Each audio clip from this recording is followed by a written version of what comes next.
All right, here we go again. This is the third video on this logic board.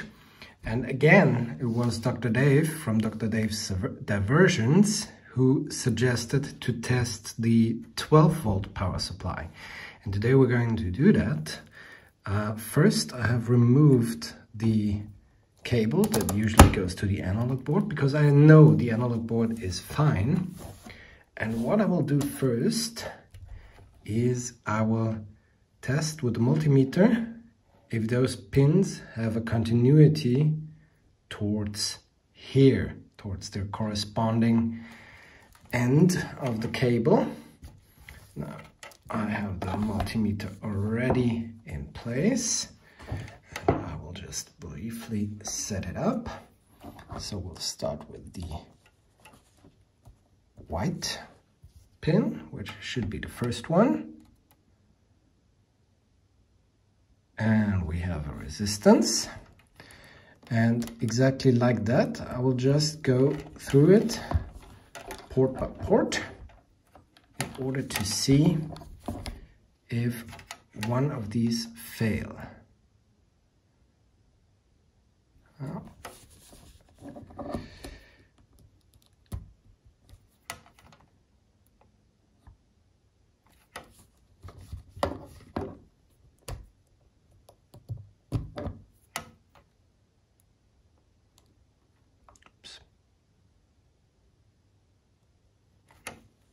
So far so good. Now we're at the middle, which is the blue wire, which is the one I have already tested. So I know this should be fine. Okay. But this one has a lot of resistance. I wonder if that tells us anything.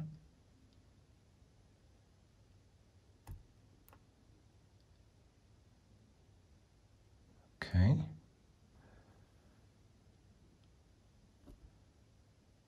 Nah, this is the correct one.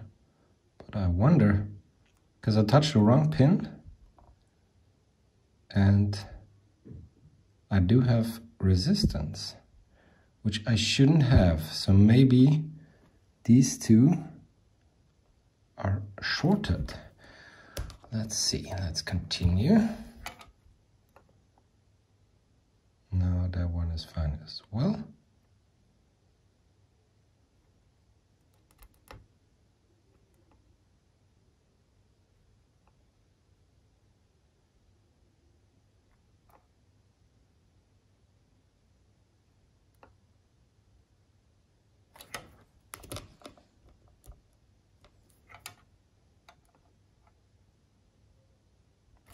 Also,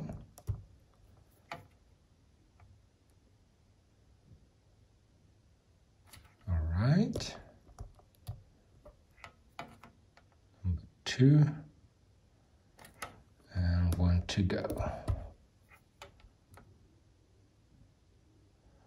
And they all have resistance, which means there is continuity between those wires.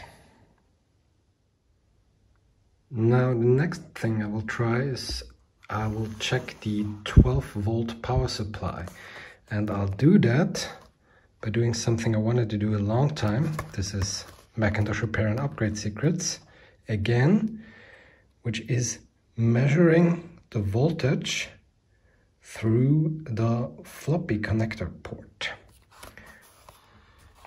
So I have grounded the black probe of my multimeter, which is here. And I have attached a paper clip to pin number 8 of the floppy connector. Now this should read plus 12 volts according to the book. So what I will do is I'll connect the Macintosh to power with the power cable. And we're going to turn it on. Again, no bong. And then I'll make sure not to touch anything. I'll set this to volts, DC volts, and this should read 12 plus 12. Perfect. We turn it off again. Just make sure there is no electricity left. No? Okay, so I'll take it out. Then we could check on pin number 6. We could check the plus 5 volts, which means it's the 5th pin here. Just to recheck in the book. Okay, turning on again. And checking again. 4.92, which is a bit low on the voltage side, but is typical according to the book. Now turning off again. And we could also check on pin number 5, which is this one here. We should be able to check the minus 12 volts. So, and for minus, I have to swap the multimeter probes.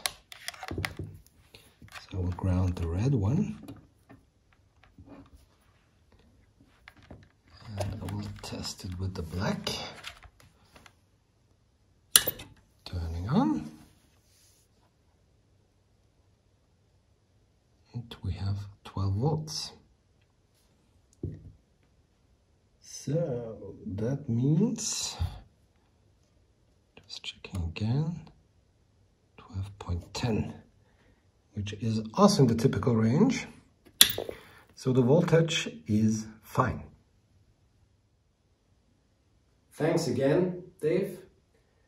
As you see, we still have the error screen. It's a different pattern, or we're back to the original pattern because I swapped back to the 256K RAMs.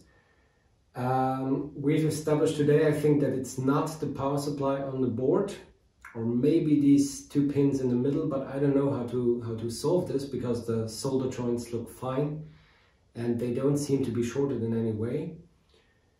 I will continue trying your suggestions or anybody else's suggestions for that matter, but for now, that's it.